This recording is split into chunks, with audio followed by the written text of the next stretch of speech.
नमस्कार, देश देशांतर में आपका स्वागत है। मैं हूं श्याम सुंदर। वित्त मंत्री पी चिदम्बरम ने कहा है कि जितनी बड़ी चुनौती इन्फ्लेशन को कंट्रोल करना है, उतनी ही बड़ी चुनौती ग्रोथ भी है। कुल मिलाकर वित्त मंत्री पी चिदम्बरम इस बात से बहुत खुश नजर नहीं आते हैं जिस तरह से रिजर्व बैंक ने ब्याज दर में कोई कटौती नहीं की है। आइए पहले सुनते हैं वित्त मंत्री पी चिदम्बरम ने आज क्या कहा है। Growth is as much a challenge as inflation. If government has to walk alone to face the challenge of growth, well, we'll walk alone. Government is doing its best to send a clear message that we are on the path of fiscal consolidation. असल में कल वित्त मंत्री जल्दी ही physical deficit जो है उसको control किया जाएगा और उन्हें यह भी उम्मीद थी कि रिजर्व बैंक ब्याज दरों में कटौती करके विकास दर को बढ़ाने में सरकार की मदद करेगा। इस पूरे मुद्दे पर चर्चा के लिए आज हमारे साथ कई खास मेहमान मौजूद हैं। स्टूडियो में सीएम वासुदेव जी पूर्व वित्त सचिव हैं, प्रियरंजन डैश फाइनेंशियल क्रॉनिकल के मैनेजिंग एडिटर हैं और सुनील सिन्हा क्रिसिल के साथ प्रिंसिपल इकोनॉमिस्ट हैं।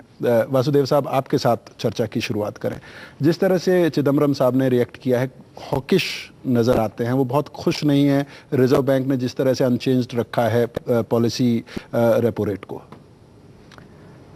अब देखिए, इन्फ्लेशन और ग्रोथ में तालमेल बैठाना एक पॉलिसी मेकर्स जो हैं उनके लिए बहुत बड़ी चुनौती तो है ही, और फिस्कल पॉलिसी जो सरकार के हाथ में होती है और जो मॉनेटरी पॉलिसी रिजर्व बैंक के हाथ में होती है, उन दोनों में अगर तालमेल बैठे तो आप ग्रोथ और इन्फ्लेशन दोनों की दिशा में कार्य कर सकते हैं।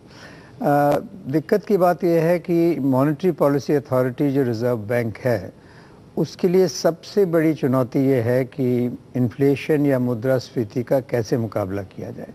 वो कई महीने हो गए अब काबू में आने की दिशा में नहीं है।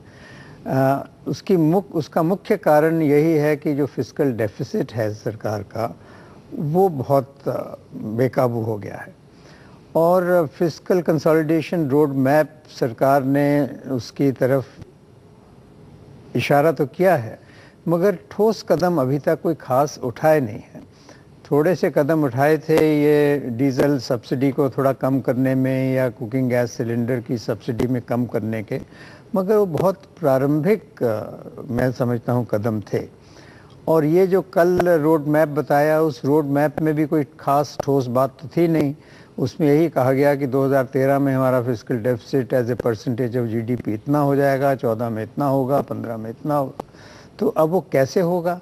अगर आपका ग्रोथ रेट वैसे ही कम हो रही है, 5.7% का अनुमान है, तो जाहिर है कि अब जब ग्रोथ रेट कम हो जाएगी तो fiscal deficit as a percentage of GDP अपने आप बढ़ता चला जाएगा। तो जब तक कोई ठोस कदम ना दिखाएं, केवल ये कहना कि हम फिस्कल कंसोलिडेशन करना चाहते हैं और इस साल तक ये कर लेंगे, वो मैं समझता हूँ कि रिजर्व बैंक के लिए करना काफ़ी है।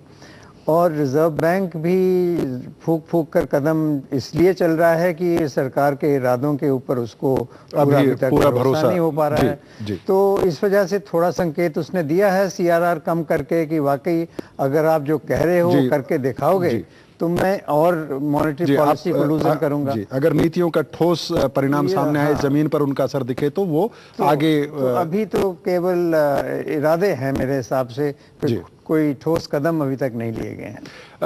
प्रियरंजन, अगर रिजर्व बैंक के नज़रिए से देखें तो उनका सबसे पहला कंसर्न होता है कि इन्फ्लेशन कंट्रोल में हो, उसके बाद लिक्विडिटी उपलब्ध हो और मार्केट में एक तरह से स्टेबिलिटी हो। उस लिहाज से जो कदम रिजर्व बैंक अभी तक उठा रहा है, जिस तरह से वित्त मंत्री नाराज हुए हैं इसको लेकर, आपको लगता है कि जायज़ है, कुछ ज़्यादा उम्मीद कर रहे हैं रिजर्व बैंक से, या रिजर्व बैंक जैसा कि वासुदेव साहब कह रहे हैं कि अगर सरकार और रिजर्व बैंक एक ही दिशा में चले तो ये बेहतर होगा इकोनॉमी के लिए? इसमें नाराज या निराश होने वाली कोई बात दिख नहीं रहा है सरकार के लिए, कम से कम, क्योंकि जो स्थिति है ये स्थिति सरकार की अपनी आर्थिक नीति से पैदा किया हुआ है।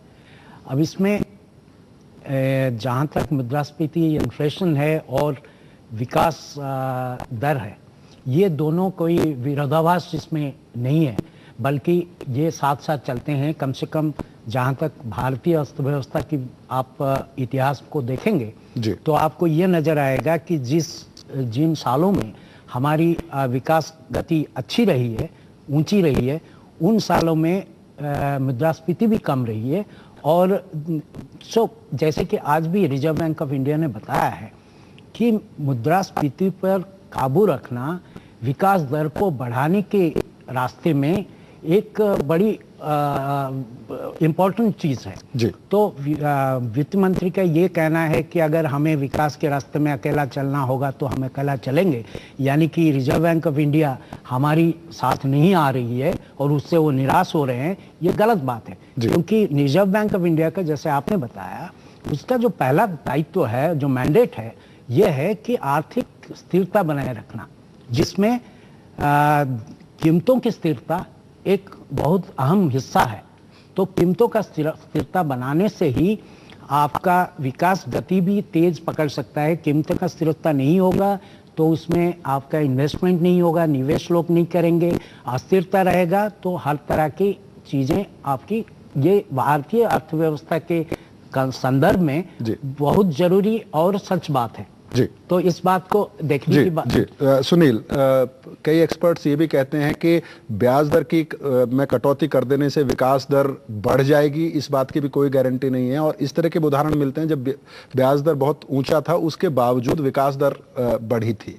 तो ऐसे में सरकार की ये उम्मीद करना है कि रिजर्व बैंक ब्याज दर में कटौती करे और उससे विकास दर बढ़ेगा, कितनी प्रैक्टिकल, कितनी व्यवहारिक है ये उम्मीद?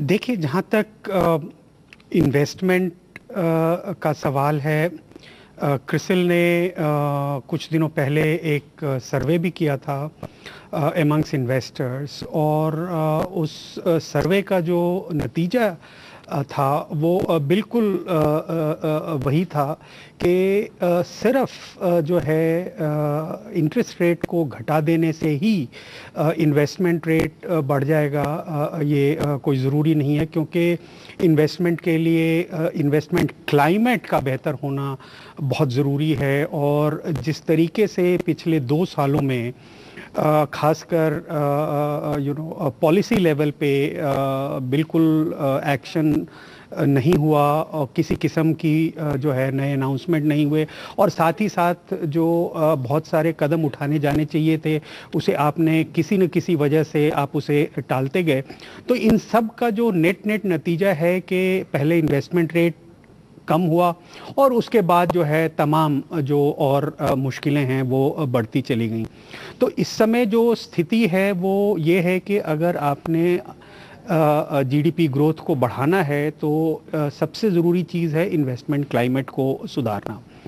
ये बात सच है कि पी चिदम्बरम साहब के आने के बाद उन्होंने कुछ कदम उठाए हैं, परंतु उन कदमों का ज़मीनी या खास करके जो एक्चुअल इम्पैक्ट है वो होने में टाइम लगेगा। और दूसरी तरफ, जैसा कि वासुदेव साहब भी कह रहे थे, आपने अगर फिस्कल रोड मैप दिया है, ये एक अच्छी बात है, परंतु फिस्कल रोड मैप को आप अटेन कैसे करेंगे अगर इसके बारे में कोई खुलासा नहीं है तो वो एक आधा रोड मैप है, ना कि पूरा रोड मैप है। तो ऐसी स्थिति में आरबीआई के लिए एक बैक जो है इंटरेस्ट रेट को घटा देना सही कदम नहीं होगा, क्योंकि अगर इन्फ्लेशन वाकई काबू में नहीं आता है तो फिर अगले दिन आप उसको रिवर्स नहीं कर सकते हैं। तो ऐसी स्थिति में मेरी समझ से आरबीआई ने आज के स्टेटमेंट में भी काफी संकेत दिए हैं कि स्थिति अगर फिस्कल फ्रंट पे सुधरती रही, आर्थिक कदम जो उठाए गए हैं वो अगर जमीनी स्तर पर इम्प्लीमेंट होते रहे तो आगे जाकर आरबीआई बिल्कुल ग्रोथ को सपोर्ट करने के लिए तैयार है। जी बिल्कुल। वासुदेव साहब, जो सुनील भी कह रहे थे और कहीं ना कहीं आपकी बात से भी जो इशारा मिल रहा था कि सरकार ने रिफॉर्म्स के ऐलान किए हैं, लेकिन कहीं ना कहीं कुछ सेक्टर्स में ऐलान किए हैं, कुछ सेक्टर्स में अभी भी पॉलिसी अनाउंसमेंट होने हैं, रिफॉर्म्स होने हैं, और तभी शायद ये संभव है जो सुनील कह रहे हैं कि वो जो एक माहौल बनाना है इन्वेस्टमेंट के लिए, एक भरोसा देना इन्वेस्टर को कि उनको रिटर्न की गारंटी होगी, एक बेहतर माहौल है निवेश का। देखिए, इस बात में तो कोई दो राय नहीं है कि जब चिदम्बरम साहब वित्त मंत्री अभी हाल में बने तो उस समय स्थिति काफ़ी बिगड़ चुकी थी और उन्होंने कई कदम ऐसे उठाए हैं जिससे इन्वेस्टमेंट क्लाइमेट को अच्छी, मैं समझता हूं, तो जो मिली है। कुछ टैक्सेशन रिलेटेड इश्यूज से काफ़ी इन्वेस्टमेंट क्लाइमेट बिगड़ा हुआ था पिछले बजट के कुछ फैसलों से, वो उन्होंने उसको सही करने की दिशा में कदम उठाए हैं। फॉरेन डायरेक्ट इन्वेस्टमेंट के लिए अच्छे निर्णय लिए गए हैं, एफडीआई रिटेल के लिए या इंश्योरेंस के लिए या एयरलाइंस इंडस्ट्री के लिए, तो ये अच्छे कदम उठाए गए हैं। और फिस्कल कंसोलिडेशन के लिए भी कुछ कठिन निर्णय लिए, डीजल प्राइस के लिए और कुकिंग गैस वगैरह के लिए, तो काफ़ी उन्होंने अच्छे निर्णय लिए हैं। मगर रिज़र्व बैंक का जो मेन मकसद है कि जो मैक्रो इकोनॉमिक फंडामेंटल्स हैं वो इतने बिगड़े हुए थे और अभी भी बहुत लाइन पे नहीं आए हैं। इन्फ्लेशन थोड़ी सी बेकाबू है, आपका करंट अकाउंट डेफिसिट भी अभी 3.5% से अधिक है, उसका फिनेंसिंग करने में पहले कठिनाई थी, अब थोड़ी आसानी हो गई है, मगर अभी भी करंट अकाउंट डेफिसिट काफ़ी हाई है। तो उनको ये रिज़र्व बैंक का ये मानना कि आप कदम अच्छे उठा रहे हैं, हम उस तरफ संकेत दे रहे हैं, सीआरआर कम कर रहे हैं, लिक्विडिटी थोड़ी बढ़ा रहे हैं, मॉनेटरी पॉलिसी लूजन कर रहे हैं, मगर अगर आप इस दिशा में कुछ और कदम उठाएंगे तो जाहिर है कि इंटरेस्ट रेट भी कम होंगे, और इंटरेस्ट रेट कम होंगे तो जाहिर है थोड़ा इन्वेस्टमेंट को प्रोत्साहन मिलेगा। क्लाइमेट के साथ साथ इंटरेस्ट रेट से इन्वेस्टमेंट को प्रोत्साहन मिलेगा, इन्वेस्टमेंट होगी तो ग्रोथ होगा। तो आप कुल मिला के कह रहे हैं कि सरकार को धैर्य रखना चाहिए, जो अच्छे कदम उठाए हैं उनको और कंसोलिडेट करने की जरूरत है, और तब रिजर्व बैंक को भी समय देना चाहिए। उनका भी अपना काम है, उनका अपना कार्य क्षेत्र है, उनका अपना मैंडेट है, मॉनेटरी पॉलिसी उनको बनानी है, मैक्रो इकोनॉमिक फंडामेंटल्स देखने हैं, मुद्रास्फीति को काबू रखना है। इन्फ्लेशन ऐसी चीज़ है कि काबू आने में समय लगता है और बेकाबू होने में तो बहुत, फिर ढिलाई हो तो बहुत जल्दी वो इन्फ्लेशन बढ़ती चली जाती है। तो वो जो रिजर्व बैंक अगर इसमें फूक के कदम उठा रहा है तो सही है, और फाइनेंस मिनिस्टर का अपनी जगह थोड़ा सा इम्पेशेंट होना भी सही है कि उन्होंने अपनी तरफ से इतने बोल्ड डिसीजंस लास्ट 2-3 महीने में लिए, तो वो शायद उम्मीद कर रहे थे कि रिजर्व बैंक भी थोड़ा 2 कदम और आगे चलेगा, मगर थोड़ा धैर्य रखें। मैं समझता हूं प्रियरंजन जी, ये बात बिल्कुल सही है कि जैसा कि वासुदेव साहब कह रहे हैं कि बहुत कई अच्छे कदम उठाए हैं लाइन पर लाने के लिए इकोनॉमी को फिर से चिदम्बरम साहब ने, लेकिन धैर्य रखना चाहिए। साथ साथ लेकिन वो ये भी कह रहे हैं कि उनके पास वो वजह है, अगर वो निराश हो रहे हैं तो उनके पास वो वजह है जो उन्होंने कदम उठाए हैं। अगर रिजर्व बैंक भी उस पर रिस्पॉन्ड करता है तो जो इन्वेस्टमेंट के क्लाइमेट की जो बात है वो शायद बेहतर बन पाएगा। अब यहाँ पर देखिए, ये सोचना कि भारत में रिजर्व बैंक ऑफ इंडिया कुछ सरकार से अलग एक अपना इंडिपेंडेंस और ऑटोनॉमी से काम करे, ये गलत बात है, ये सही नहीं है। कोई फेडरल रिजर्व यूएस का नहीं है कि जो कि सीधा सीधा यूएस कांग्रेस को अकाउंटेबल है और अपॉइंटमेंट वहाँ से होता है, एटलीस्ट एंडोर्समेंट तो वहीं से होता है, और वो उसको जवाबदेही वहीं पर होता है। तो एडमिनिस्ट्रेशन, जो ट्रेजरी सेक्रेटरी अभी यूएस के यहाँ आए हुए थे, उनको जब सवाल किया गया फिस्कल पॉलिसी के बारे में और मॉनेटरी पॉलिसी के बारे में, उन्होंने बाहर से ही बोल दिया, देखिए हमारे ट्रेडिशन के हिसाब से मॉनेटरी पॉलिसी के बारे में जो ट्रेजरी सेक्रेटरी हैं वो कभी कमेंट नहीं करते। तो अगर चिदम्बरम साहब ये बताना चाहते हैं कि रिजर्व बैंक ऑफ इंडिया अपना रास्ता चल रहा है और इंडिपेंडेंटली काम कर रहा है, तो आज उनको निराश होने का जो कमेंट है वो देना ही नहीं चाहिए। बल्कि ये जो मौद्रिक नीति पर ये देखा गया है कि वित्त मंत्री आजकल हर मौद्रिक नीति को या तो वेलकम करते हैं या निराश हो जाते हैं, जो भी ये कहने लगते हैं, ये गलत बात है। तो मेरा जहाँ तक वित्तीय नीति की मामला है, उसमें मैं एक चीज़ बताना चाहता हूँ। जो कल जैसे रोड मैप हुआ, ये बात सही है कि चिदम्बरम साहब आए हैं तो उसके बाद सरकार ने रिफॉर्म्स के तरफ आगे बढ़ने के लिए अपना मंशा जाहिर किया है। और कल जो वित्तीय घाटा को घटाने का जो रोड मैप है, एक इंटेंशन का स्टेटमेंट है, इसमें विश्वसनीयता की जरूरत है। जब तक जैसे रिजर्व बैंक ऑफ इंडिया खुद इस रोड मैप पे ज़्यादा फेथ नहीं रखता है, तो बाकी निवेशकों की बात तो छोड़िए, रिजर्व बैंक ऑफ इंडिया भी ये देखना चाहता है कि ये जो रोड मैप उन्होंने बनाया है वो कहाँ तक जमीन पे आके इम्प्लीमेंट होता है। एक तो चीज इसको देखना चाहिए जी। कि जहां तक चिदम्बरम साहब जिन्होंने रोड मैप बनाया है, उनके पास ये साल है जो कि उन्होंने फिस्कल कंसोलिडेशन की जगह फिस्कल स्लिपेज की प्लानिंग करी है। जी। बजट में 5.1 था जी। जो कि ग्रोथ रेट जो है असम्पशन 7.5 था। जी। अब ग्रोथ रेट बिलो 6%, 5.7% हो गया है, और उन्होंने जो रोड मैप दिया है इस साल के लिए वो कह रहे हैं 5.3 हो जाएगा वित्तीय घाटा।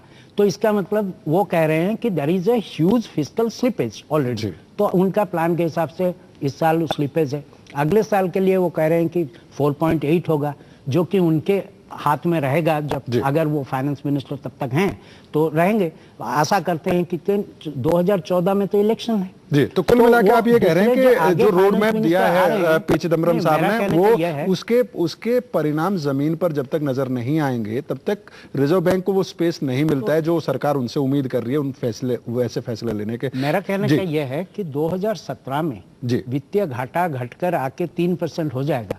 ये कोई विश्वसनीयता पैदा करने वाली बात नहीं है जी। इस प्लान से, एक स्टेटमेंट ऑफ इंटेंशन से लोग बड़े अपने आप को आश्वस्त समझेंगे या इवन रिजर्व। तो कुल मिलाकर आप कह रहे हैं कि एक बड़ी चुनौती है सरकार के लिए इन्वेस्टमेंट का एक माहौल बनाना और इन्वेस्टर्स में एक भरोसा पैदा करना। इस चर्चा को आगे बढ़ाएंगे, लेकिन फिलहाल वक्त है एक छोटे से ब्रेक का।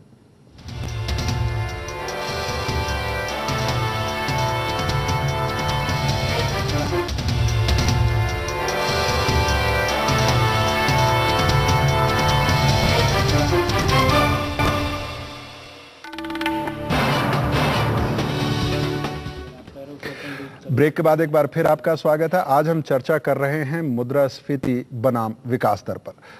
सुनील जी, अभी जो प्रियरंजन कह रहे थे ब्रेक से पहले, उससे तो उनकी पूरी बात से अगर हम लबो लिबाव उसका निकालें तो कुल मिला के जो रोड मैप सरकार की तरफ से या वित्त मंत्री की तरफ से दिया गया है, उस पर अगर रिजर्व बैंक तुरंत कोई भरोसा नहीं कर रहा है तो उसमें कोई बहुत गलत नहीं कर रहा है। ऐसे में वित्त मंत्री की जो जल्दबाजी है वो कितनी जस्टिफाइड है? देखिए, जस्टिफाइड है या नहीं है ये एक अलग विषय है। मेरी समझ से जो समस्या इस समय फाइनेंस मिनिस्टर के सामने है वो ये है कि जो मौजूदा सरकार है इसके कार्यकाल के तकरीबन 1.5 साल ही रह जाते हैं। तो समय कम है, काम बहुत ज़्यादा है, और इस दिशा में चिदम्बरम साहब ने आने के बाद कम से कम वो जल्दीबाजी अपनी तरफ से दिखाई ज़रूर है। तो अगर वो जल्दीबाजी दिखाई है तो शायद उनकी अपेक्षा ये है कि इन रिस्पॉन्स जो है जो नेसेसरी ज़रूरी कदम हैं वो तमाम और जो संस्थाएं हैं, चाहे वो आरबीआई ही क्यों ना हो, उनकी तरफ से भी जो उसी स्पीड से जो है वो फैसला लिया जाना चाहिए।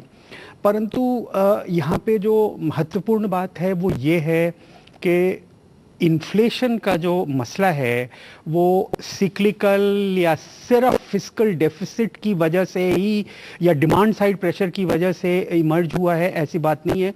इस समय जो इन्फ्लेशन का मसला है वो काफ़ी पेचीदा है। इसमें स्ट्रक्चरल फैक्टर्स हैं, सिक्लिकल फैक्टर्स हैं, फिस्कल डेफिसिट जो जिसने कि सिर्फ कंजम्पशन के ऊपर फोकस किया और सप्लाई साइड जो कंस्ट्रेंट्स है उसको ईज करने की कोशिश नहीं की। तो ये तमाम चीज़ों को मद्देनज़र रखते हुए अगर आप देखें तो इन्फ्लेशन आने वाले 2-4 महीनों में काबू में आ जाएगा, ऐसी संभावना नहीं है। तो अगर ऐसी संभावना नहीं है तो आरबीआई जाहिर सी बात है कि ऐसी स्थिति में वो अपना टाइम लेना ज़रूरी समझता है, क्योंकि उसके लिए फ्लिप फ्लॉप वाली पॉलिसी जो है वो पॉसिबल नहीं है। तो इट इज़ बेटर कि वो थोड़ा सा वेट करे, स्थिति को समझे, और ये भी कि जो तमाम कदम सरकार ने उठाए हैं उसमें से कुछ कदमों के लिए पार्लियामेंट्री अप्रूवल की भी ज़रूरत है। तो क्या ये सरकार वो पार्लियामेंट्री अप्रूवल ले पाती है, नहीं ले पाती है? तो ये बहुत सारे मसले हैं। तो इसलिए कुल मिला के स्थिति ये है कि थोड़ा सा वेट करना मेरी समझ से आरबीआई के लिए निहायत तो कहीं ना जरूरी कहीं आप है। ये कह रहे हैं कि देखिए सरकार के लिए कुछ राजनीतिक प्राथमिकताएं भी हैं, वो सरकार को उसके लिए जल्दबाजी हो सकती है, लेकिन आरबीआई उस तरह से नहीं सोच सकती है जैसे सरकार सोचती है। सीएम वासुदेव जी, एक एक्सपर्ट कुछ ये भी कहते हैं कि जो इन्फ्लेशन का जहां तक सवाल है, जो अगर इन्फ्लेशन इंपोर्टेड है, अगर वो ऑयल से जुड़ा हुआ मामला है या कोयला से जुड़ा हुआ मामला है, तो उसको बहुत ज्यादा उसकी चिंता रिजर्व बैंक को नहीं करनी चाहिए, क्योंकि वो तो ग्लोबल एक फैक्टर है। और रिजर्व बैंक को ये भी ध्यान रखना चाहिए, जो सुनील भी शायद कह रहे थे, कि जो सप्लाई साइड है, इन्वेस्टमेंट अगर उस नहीं होता है, सप्लाई साइड वीक होती है, तो उससे इन्फ्लेशन और बढ़ सकता है। तो ये सब फैक्टर भी हैं जो शायद रिजर्व बैंक को ध्यान में रखने चाहिए। नहीं, बिल्कुल रखने चाहिए, मगर मैं समझता हूँ कि इस पे जो विश्लेषण कई लोगों ने किया है, विशेषज्ञों ने, उन्होंने ये किया है कि हमारे देश में जो इन्फ्लेशन है उसमें डोमेस्टिक फैक्टर्स ज़्यादा महत्वपूर्ण है, बजाय कि ये जो इम्पोर्टेड इन्फ्लेशन की जो आप बात कर रहे हैं। तो हमें तो अपने ही डोमेस्टिक फैक्टर्स को करना है। जाहिर है कि सप्लाई साइड अगर मजबूत होगी तो अपने आप इन्फ्लेशन कंट्रोल होगा। केवल डिमांड साइड मैनेजमेंट से इन्फ्लेशन कंट्रोल करना बहुत संभव नहीं होता है कई दफ़ा, मगर वर्तमान स्थितियों में जब आपका सप्लाई साइड रिस्पॉन्स होने में बहुत ज़्यादा कठिनाइयाँ हैं, तो रिजर्व बैंक अपनी तरफ से डिमांड साइड मैनेजमेंट करके अपना इन्फ्लेशन मैनेजमेंट करने की कोशिश कर रहे हैं। और उस डिमांड साइड मैनेजमेंट में जो सरकार का फिस्कल डेफिसिट है इतना हाई है कि एक तरफ अगर reserve bank demand side management कर रहा है तो आप इन्फ्लेशन अपना फिस्कल डेफिसिट बढ़ाए चले जा रहे हैं, तो जो मॉनेटरी पॉलिसी एक हाथ से काम कर रही है, आपकी फिस्कल पॉलिसी उसको दूसरी तरफ से बराबर करती चली जा रही है। दूसरी तरफ देखिए, दो चीज़ें और मैं कहना चाहूँगा कि ये कोई पहली मर्तबा नहीं है कि कोई फिस्कल कंसोलिडेशन रोड मैप सरकार ने रखा हो। पहले भी लॉन्ग टर्म फिस्कल पॉलिसी बनी थी, fiscal responsibility budget management bill बना, जिसमें सरकार ने रोड मैप ही दिए हैं कि हम इस तरीके से 3% फिस्कल डेफिसिट ले आएंगे और रेवेन्यू डेफिसिट ज़ीरो ले आएंगे, मगर जो एक्सपीरियंस रहा है उसको नहीं कर पाए जी। और उसके अलावा जो सरकार अब 1 साल के बाद 1.5 साल के बाद इलेक्शन आने वाला है, तो एक तरफ आप फूड सिक्योरिटी बिल की बातें चल रही हैं, अगर वाकई वो बिल एक्ट बन जाता है तो जाहिर है कि उसमें जो फूड सब्सिडी का जो बर्डन है आप अफोर्डेबल ही नहीं है आपके लिए, उससे तो फिस्कल डेफिसिट पता नहीं कहाँ निकल जाएगा। और दूसरा, ये लोग भी ये अनुमान लगा रहे हैं कि अगले बजट में, लास्ट बजट होगा, पॉपुलिस्ट स्कीम्स आएंगी, सोशल सेक्टर का और एक्सपेंडिचर बढ़ेगा। तो ये कहना कि रिजर्व बैंक तो कहीं ना कहीं आप ये कह रहे हैं कि रिजर्व बैंक इन सब चीजों को नजरअंदाज कर दे और केवल तो आप कह रहे हैं कि जो आर्थिक परिस्थितियां हैं और जाहिर है वो राजनीतिक परिस्थितियों से जुड़ी हुई हैं, और इसीलिए न सिर्फ रिजर्व बैंक, इन्वेस्टर्स के मन में भी शायद इसीलिए शंकाएं हैं, इसीलिए शायद वो भरोसा इन्वेस्टर्स में नहीं जग रहा है। प्रिया रंजन, जो बात आप भी कह रहे थे, इन्वेस्टमेंट क्लाइमेट की जो बात है, अभी जिस तरह से कैबिनेट रिशफल हुआ, न सिर्फ जो अनाउंस किए हैं रिफॉर्म्स अलग अलग सेक्टर्स में, ये भी कहा जा रहा है कि ये जो पूरा रिशफल की जो एक्सरसाइज है उसमें एक तरफ पॉलिटिकल बात हो रही थी कि राहुल गांधी की छाप उस पर नजर आ रही है, लेकिन प्रधानमंत्री की भी बड़ी छाप है कि जो रिफॉर्म्स, प्रो रिफॉर्म्स हैं, जो प्रो रिफॉर्म चेहरे हैं, चाहे वो सलमान खुर्शीद हो, सचिन पायलट हो, यंग लोग जिस तरह से आए हैं, रेल मंत्री पहली बार किसी बड़े राज्य से ना बनाकर एक यूनियन टेरिटरी से आने वाला सांसद है, उनको बनाया गया, जिन पर कोई पॉलिटिकल प्रेशर उस तरह का ना हो कि उनको कोई बहुत पॉपुलिस्ट मेजर्स लेने पड़ेंगे। वैसे में सरकार जितने मैसेज दे सकती है कि आप इन्वेस्ट कीजिए, उसके लिए सरकार गंभीर है, सुधार जो है आर्थिक उनको लेकर सरकार हर संभव प्रयास कर रही है, आपको नहीं लगता है कि ये जो कैबिनेट रिशफल जैसे फैसले जो हैं उनसे भी एक मैसेज जाता है? और बिल्कुल जाता है, बिल्कुल जाता है, इसमें कोई दो राय नहीं है। और जो हाल ही में जो सरकार ने कदम उठाया, ये अपना जो इंटेंशन व्यक्त किया है वो बहुत जरूरी है, और ये आशा किया जा सकता है कि सरकार उस पर उसी रास्ते में चलेगी। लेकिन बात इसमें जो ये दिख रहा है कि एक विडंबना है ये कि एक सरकार जिसका नेतृत्व एक माने हुए अर्थशास्त्री करते हैं, और बहुत सारे बड़े बड़े अर्थशास्त्री इस सरकार में बड़े बड़े ओहदे पर बैठे हुए हैं, ये एक सरकार जो अपनी कार्यकाल करीब 8 साल पहले शुरू किया था, अब तब प्रधानमंत्री ने खुद कहा था कि कुछ दिनों में ही हम इन्फ्लेशन पर मास्टरी कर लेंगे। आज एक ऐसी स्थिति में दिख रहा है सरकार की इन्फ्लेशन का स्लेब हो चुका है ये सरकार। अब आज जो वित्त मंत्री ने जो विकास के रास्ते में अकेले चलने वाली बात कही है, उससे ये लगता है कि सरकार ने हार मान ली है इन्फ्लेशन से और इन्फ्लेशन को अलग रख के वो विकास की दिशा में चलेंगे। ये तो गजब चीज है। मुझे नहीं समझ में आता है कि आप इन्फ्लेशन को अलग रख के कैसे जा सकते हैं, पर्टिकुलरली जो सरकार अपने आप को ये क्लेम करता है कि एक इंक्लूसिव ग्रोथ की उसका ऑब्जेक्टिव है। इंक्लूसिव ग्रोथ कैसे पॉसिबल है जब आपकी इन्फ्लेशन 8% या उससे ज्यादा 10%, 12% पे चल रहा हो? प्रियरंजन, प्रोग्राम का समय खत्म हो रहा। सुनील, आखिरी टिप्पणी आपकी, जो तमाम चर्चा के बाद जो परिस्थितियां सामने आ रही हैं, आप क्या सलाह देना चाहेंगे वित्त मंत्री को? देखिए, जहां तक स्थिति की बात करें तो स्थिति मोर और लेस सबके सामने क्लियर है और उस दिशा में आरबीआई अपनी तरफ से कदम उठा रहा है और सरकार को जो कदम कम से कम आज से 2 या 2.5 साल पहले उठाने चाहिए थे वो अब उठा रही है। तो जो कदम उठाए गए हैं, चाहे वो आरबीआई की तरफ से हो या सरकार की तरफ से, वो बिल्कुल सही दिशा में कदम है।